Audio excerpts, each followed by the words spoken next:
বিমলার অভিমান কবি নবকৃষ্ণ ভট্টাচার্য পাঠ অঞ্জনা।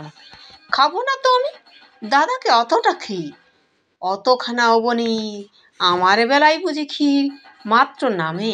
খাবো না তো আমি ফুল আনিবার বেলা, যা বিমলা যা, পূজা করি দাও এনে সোনা মণিমা।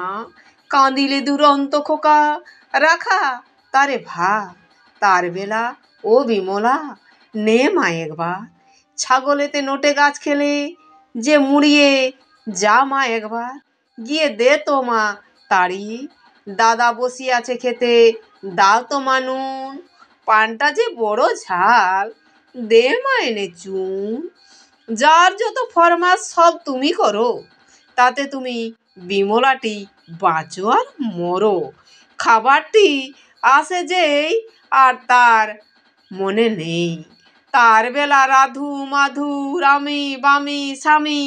খাবো না তো আমি দাদা বড় বেশি বেশি খাবে, দাদা তাই অবু বেশি খাবে আহা সেটি ছোট ভাই। দুধারে সোনার চূড়ো মাঝেতে ছায়ের নুড়ো, তাই বুঝি বিমলার কমে গেছে দামে। খাবো না তো আমি।